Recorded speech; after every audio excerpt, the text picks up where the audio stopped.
zein da, hau zein dago da gutxien, eta gutxien, ondo azrena.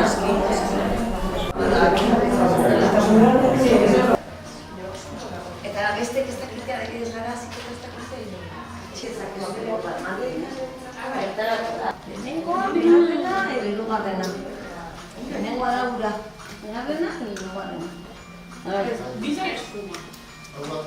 Bueno, aurten ere Urretxu eta Zumarraga ikastolako ikasleek, beraien lanak eta ikusgai edukiko dugu antolatu dugun erakusketa honetan.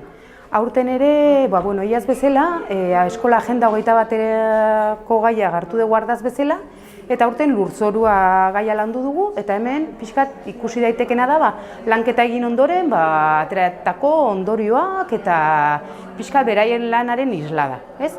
Orduan, hemen alde honetan ikusi daiteke DBH 3 lau eta batxillergoko lana, ez? Eta pixkat ikusi dute herriko zenbait gune industriarako erabiltzen zirenak eta orain erabilerarik ez dutenak horretarako, pixkat hausnartu dute ze erabilera eman diezaiek egun, ez?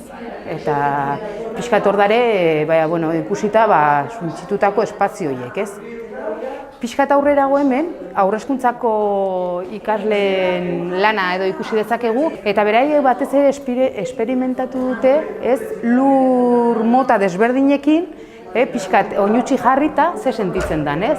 Landu dute pixka gehiago ekosistema, bai baserriko ekosistema, basoko ekosistema eta errekako ekosistema. Eta gune bakoitzean aurkitu daitezken bizidunak, bizigabeak eta zer egin dezakegu guk gune horiek zaintzeko. Hemen pixkat aurrerago, lehen hezkuntzako ikasleak egin dutena da pixkat ikusi lurraren geruza desberdinak eta segun ze nolako lurra dan, iragazketa nolakoa dan, ez? Eta orduan hemen ikusgai dago esperimentu bat, egin zutena, lur mota desberdinetan, ura botaz, nondik ateratzen zen gehiago. Eta gero, pixkat ere landu dute erreka bazterrak hemen herrikok, eta pixkat hemen ikusgai dago jaso dituzten zabor guztiak, ez? Batez ere ibai ertzetan.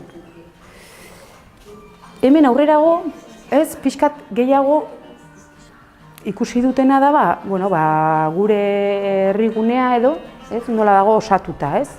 Zer dago, ez, lur horretan. Eta gero aztertu dute baita, herriaren edo azpikaldean lurra nola ze geruzetaz dago konposatuta eta nola pasatzen dira hor azpitik hainbat odieta, posible egiten dutenak gu etxean ura jasotzea, ez? Hemen eskubialdean gehien bat pixkat aztertu zuten inguruko parkeak eta, ez? Orduan pixkat beraiek hartu zuten konpromesua parke horiek nola zaindu zezaketen, ze jokabide eta dian egokinak, zeintzuk ez dira egokiak eta zer egin dezakegu gu horren alde, ez?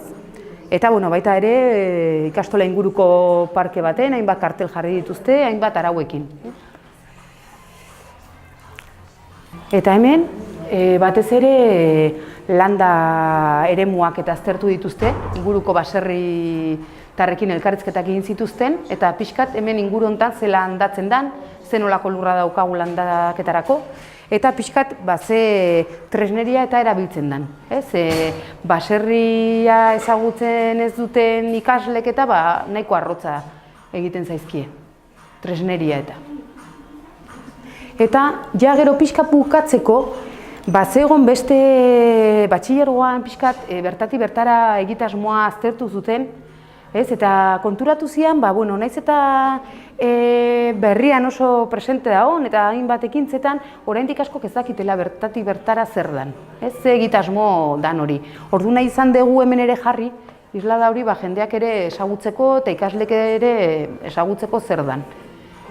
Eta pixka bertako produktuak kontsumitzera animatzen ditugu bide batez.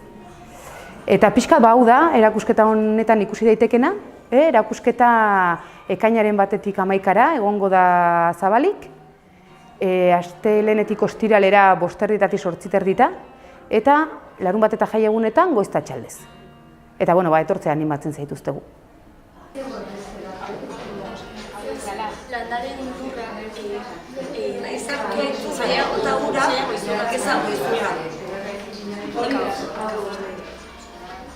Ni baita ere ados nago zurekin. Eta